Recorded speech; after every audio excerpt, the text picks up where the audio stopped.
మొటిమల సమస్యతో బాధపడుతున్నారా? ఇప్పుడు లేజర్ చికిత్సతో ట్రీట్మెంట్ రేంజ్ హాస్పిటల్స్ లో శాశ్వత పరిష్కారం. ఇప్పుడే సంప్రదించండి. నమస్తే, నేను విజయ్. వివాహేతర సంబంధంతో చివరకు కన్న పిల్లలను కూడా చంపడానికి ఒడిగట్టింది. అతి దారుణంగా 3 పిల్లలను చంపేసింది ఓ మహిళ. సో అమీన్పూర్ మండలం బేరంగూడ ప్రాంతంలో ఈ సంఘటన జరిగింది. ఇంత దారుణానికి ఒడిగట్టినటువంటి ఆ భార్యకు సంబంధించినటువంటి భర్త, ఆ పిల్లల తండ్రి మనతో పాటు సుమన్ టీవీతో మాట్లాడడానికి మన ముందుకు వచ్చారు ఆన్లైన్లో. నమస్తే చెన్నై గారు. చెన్నై గారు, అసలు ఏం జరిగింది? ఆ రోజు జరిగినటువంటి సంఘటన గురించి కొంచెం వివరంగా ఏమన్నా చెప్పే ప్రయత్నం ఏమన్నా చేయగలరా? నిజంగా ఎంతో బాధలో ఉంటారు మీరు. ఇలాంటి టైంలో మీతో మాట్లాడాలన్నా కూడా మాకు కూడా ఇబ్బందిగా ఉంది. కానీ ఇలాంటి దారుణానికి ఒడిగట్టినటువంటి ఇలాంటి మహిళల గురించి నిజంగా 10 మందికి తెలియచేయాలనేటువంటి ఉద్దేశంతోనే మీతో మాట్లాడే ప్రయత్నం చేస్తున్నాం. అసలు ఏం జరిగింది చెప్పండి. నేను 9 గంటలకు అన్నం తిని 10 గంటలకు ఇంట్లోకి వెళ్ళాను సార్. ఉమ్, వెళ్ళి తిరిగి వచ్చే వరకు 11:22 నిమిషాలు అయింది సార్ ఇంటికి. ఉమ్, ఇంటికి పోయిన తర్వాత డోర్ కొడితే మా భార్య లేచి ఉన్నది. డోర్ కొట్టే వరకు డోర్ తీసింది. ఉమ్, డోర్ తీసినాక నేను లోపలికి వెళ్ళాను. నేను నా అమ్మాయి పక్క పోంటి నేను వండుకున్నాను. ఆమె అవతల పక్క వండుకుంది. అమ్మాయిని మధ్యలో వేసుకొని పండుకున్నాము. ఆ 2 ఉమ్, గంటల ప్రాంతంలో 2:30 ప్రాంతంలోనే ఆమె గొంతువాయ గొంతువాయ అని అరుస్తుంది. ఉమ్, ఏమైందని నేను లేపి చూసే వరకు ఆమె అరుస్తుంది కదా అని నా బాబు పెద్ద బాబు పోయి లేపి చూసే మా పెద్ద బాబు చనిపోయిండు సార్. నా చిన్న అయ్యో, బాబును పట్టుకొని చూసే మా చిన్న బాబు కూడా నా మధ్యలో మా ఇద్దరి మధ్యలో వండుకున్న అమ్మాయిని వండుకున్న బిగ్గర అయిపోయారు.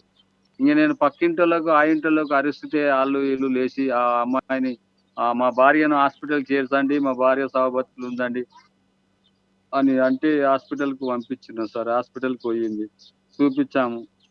ఏం ఉమ్. తిన్నారంటే పెరుగన్నం తిన్నామని చెప్పింది సార్ మా భార్య. నేను అడిగినా అదే చెప్పింది, డాక్టర్ అయినా అదే చెప్పింది, పోలీసు వాళ్ళు అడిగినా అదే చెప్పింది. ఇప్పుడు ఆమె కూడా చనిపోవాలనుకునిందా, లేదంటే కేవలం పిల్లలు మాత్రమే చంపేసి అతనితో పారిపోవాలనుకునిందే? ఏదో ఆమె చనిపోవాలనుకుంటే చేయొచ్చు కదా సార్. పిల్లలు చనిపోయినప్పుడు ఆమె కూడా చనిపోవాలి కదా. ఉమ్, ఆమె అంతా గేమ్ ఆడింది. అక్కడ ఉమ్. పోలీసు వాళ్ళని ఫూల్ చేసింది, నన్ను ఫూల్ చేసింది, అక్కడ మీడియా వాళ్ళని ఫూల్ చేసింది, అందరినీ ఫూల్ చేసింది ఆమె. నటన ఓకే. ఆమె అంటే నటన. ఆమెకు కూడా ఆరోగ్యం బాలేదు. ఏదో పెరుగన్నంలో మిక్స్ అయిపోయింది, విషం కలిసిపోయింది. సో, అందువల్ల నాకు కూడా అనారోగ్యంగా ఉందన్నట్టు అక్కడ నటించింది పోలీసుల ముందు, డాక్టర్ల ముందు. నటించింది సార్, నటించింది. అదే చెప్పండి సార్. ఎప్పుడు ఎప్పుడైనా చెప్పడం జరిగిందా ఆమె, "నువ్వంటే ఇష్టం లేదు, పిల్లలంటే నాకు ఇష్టం లేదు, అసలు అనవసరంగా పెళ్లి చేసుకున్నాను నిన్ను" అంటే ఎప్పుడైనా మాట్లాడడం జరిగిందా? ఆ మాటలే లేకపోయేది సార్ నాకు. అప్పుడు ఎప్పుడూ అనలేదు ఆ మాట. ఓకే. సరే. ఇప్పుడు ఎవరైతే ఆమె ప్రేమించిందో, పెళ్లి చేసుకోవాలనుకుంటుందో, ఆ శివ అనే హ్మ్. అతను ఎప్పుడైనా ఇంటికొచ్చేవాడా? ఎప్పుడైనా మీరు చూసారా అతన్ని? చూడలేదు సార్. చూడనిది ఎట్లా చెప్పాలి సార్? చూడలేదు నేను. చూడలేదు. హ్మ్. చూడలేదు సార్. అంటే మీరు ఆస్తి ఇస్తేనే పెళ్లి చేసుకుంటానని చెప్పిందంటున్నారు గదా! ఎంత ఆస్తి ఇచ్చారు అవును. ఆమెకిప్పుడు? 2 ఎకరాల భూమి హ్మ్. చేశాను. కొట్టిన తర్వాత ఒక ప్లాట్ అన్నట్టు కూడా కొని ఆళ్ళ పేరు మీదే ఉన్నది. ఆమె పేరు మీదే రాసారు మీరు పెళ్లి చేసుకునేటప్పుడు. చేసుకున్నాక కూడా ప్లాట్ కొని నా భార్య ఇంత మోసం అని చేస్తదని తెలియదు కదా సార్. అంతే గదండీ! ఎవరమైనా ఇంట్లో భార్యని నమ్మకపోతే ఎవరిని నమ్మాలా సార్? హ్మ్. అప్పటి వరకు నేను ఎంతో నమ్మాను మా సంతోషంగున్నారు. పిల్లలనంతా కూడా చూసుకుంటుందంటున్నారు.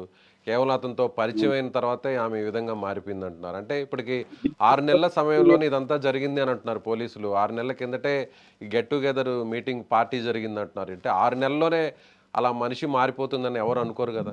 మనకు తెలియదు సార్. అది పోయింది కూడా తెలవదు సార్ నాకు. హ్మ్. పోయింది ఆ పార్టీకి పోయి వచ్చింది కూడా నాకు తెలియదు. ఈ స్కూల్‌కి పోతుంది కదా అనుకున్నా. నేను స్కూల్‌కి పోయిందేమో అనుకున్నా. నాకేం తెలవదు. ఈ పార్టీ హ్మ్. ఇంకా నడిచిందా, నడవలేదా అనేది తెలవనే తెలవదు. నిజంగా వింటుంటే మాకే చాలా బాధగా ఉందండి. అప్పటి వరకు పిల్లలతో ఎంతో బాగుండుంటారు మీరు. ఆ! తిరిగి మీరు పనికి వెళ్ళే ముందు గూడా పిల్లలతో ఆడుకుంటూ, వాళ్ళతో మాట్లాడుతూ ఉండుంటారు. చదువుతున్నారా పిల్లలు? స్కూలుకి వెళ్తున్నారా? ఫిఫ్త్ క్లాసు పెద్ద అబ్బు, ఫోర్త్ క్లాస్ హ్మ్. అమ్మాయి, 3 క్లాసు అబ్బాయి, చిన్న అబ్బాయి. అయ్యో! Fifth class, fourth class, third class. చదువుతారండి అవును పిల్లలు? సార్. బాగా చదివేది సార్. అమ్మాయి చాలా బాగా చదివేది. అమ్మాయి ఏమన్నా డౌట్ ఉంటే పక్క పిల్లలు కూడా అమ్మాయి దగ్గరకొచ్చి అడుగుతుండేది. అయ్యో! స్కూల్‌లో టీచర్స్ కూడా వాళ్ళకు మధుప్రియ, ఈమె ఆ హ్మ్. అబ్బాయి వస్తుండు, ఆ అబ్బాయికి డౌట్ క్లియర్ చేయి అని చెప్పి మా టీచర్ ఫోన్ చేసేది మా ఫోన్‌కు. అంత అబ్బా! చక్కగా చదివేది ముగ్గురు సార్ అమ్మాయి. ఎంతో ముగ్గురు కలలు పిల్లలను కనుంటారు చంపింది. గదండీ పిల్లల భవిష్యత్తు కోసం. నేను పాప కలలు కన్నాను సార్ చదువుతుంది. నా పాపని కొడుకు. పలానా ఉద్యోగం చేయించాలి. అలాగే ఇద్దరు మగపిల్లలను కూడా మంచి భవిష్యత్తు ఉండాలి, వాళ్ళు పెద్దవాళ్ళు అయిన తర్వాత అలా అవ్వాలి, ఇలా చదవాలి అని చాలా కలలు కంటుంటారు కదా, అలా మాట్లాడుకున్నారు ఎప్పుడైనా మీరు మీ భార్య? మాట్లాడుకున్నాం సార్. మా పెద్ద అబ్బాయి మ్యాథ్స్ బాగా చేస్తాడు. ఉమ్, మా పెద్ద అబ్బాయి ఇంజనీరింగ్ చేస్తా అని మా పెద్ద అబ్బాయి అనేది. అమ్మాయి నేను నేను డాక్టర్ అయితా అని అమ్మాయి కల అంటుంది. సంతోషపడేది సార్ అలా అంటుంది. మా చిన్న అబ్బాయి ఉమ్. ఎప్పుడు నోరు తెరిచినా నేను పోషిస్తున్నానని అంటుండేది సార్. అసలు మీకేం అనుమానం రాలేదా, ఇలా పిల్లల్ని ఏదన్నా చేస్తుందేమో, ఇలాంటి అఘాయిత్యానికి ఒడిగడుతుందేమో అనేటువంటి డౌట్ ఏమన్నా వచ్చిందా మీకు ఇంట్లో నుంచి లేదు బయటకు సార్, వెళ్ళేటప్పుడు? ఎప్పుడు ఉన్నట్టే ఉన్నాం. అనుమానం అనేది లేకున్నది నాకు. ఆ, అప్పటి వరకు పిల్లలతో బాగుండేదే, పిల్లలతో ఆడిపించడం బాగుండేది కానీ, సార్, వాళ్ళతో మంచిగా మాట్లాడడం ఉంటుంది. కానీ, స్కూళ్ళకి పంపించడం కానీ? బాగున్నది సార్, బాగానే ఉన్నది.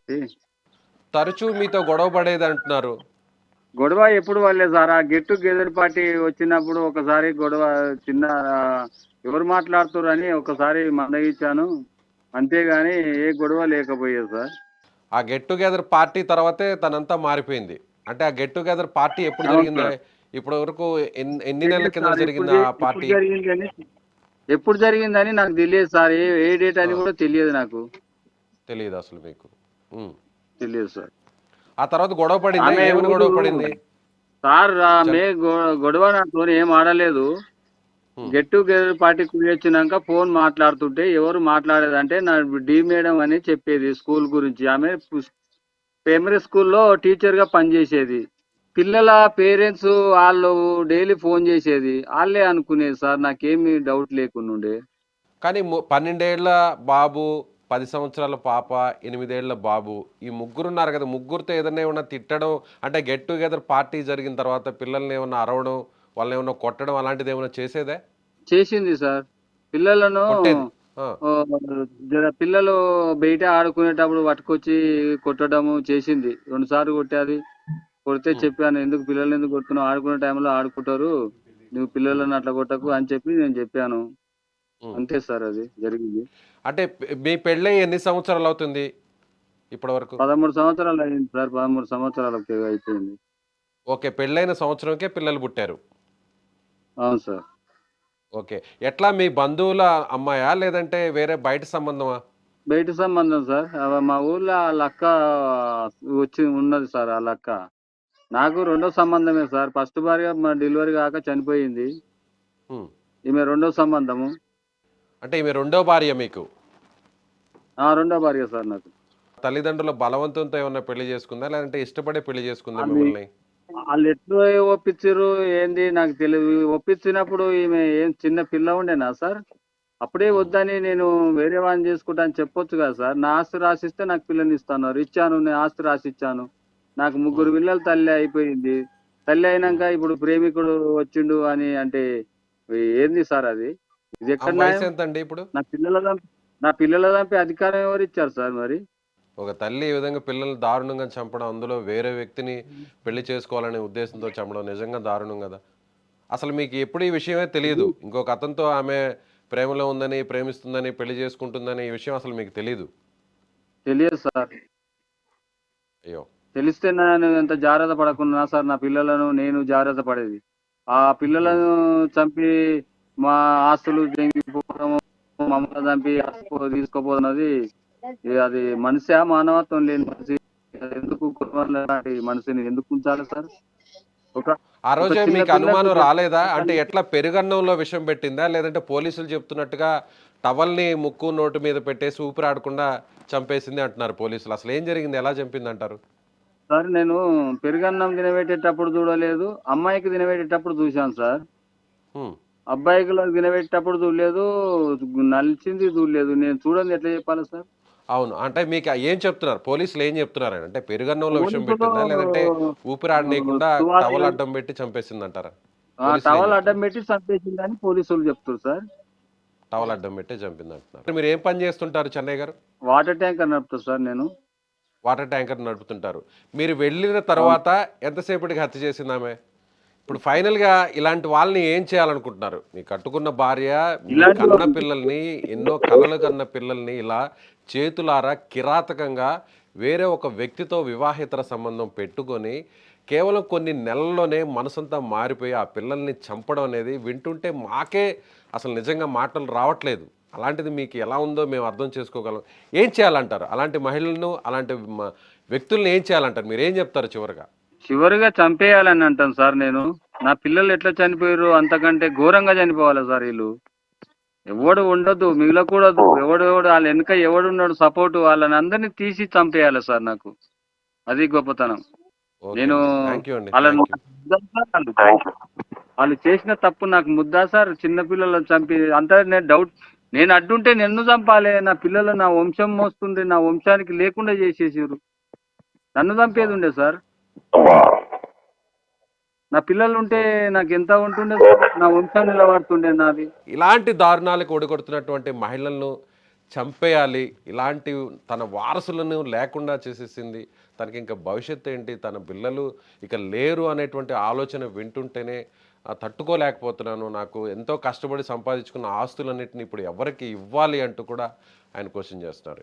ఇలాంటి దారుణానికి ఒడిగట్టినటువంటి తన భార్యను ఖచ్చితంగా చంపేయాలి, తన చిన్న బిడ్డలను కిరాతకంగా, పసిపిల్లలను కిరాతకంగా చంపినటువంటి ఆ మహిళను ఎలా అయితే చంపిందో అంతే దారుణంగా, అంతే కిరాతకంగా కూడా ఆమెను చంపి కఠినమైనటువంటి శిక్షను విధించాలని ఆయన కోరుతున్నారు. మీరేమనుకుంటున్నారు? మీ అభిప్రాయాన్ని ఖచ్చితంగా కామెంట్ బాక్స్లో తెలియచేయండి.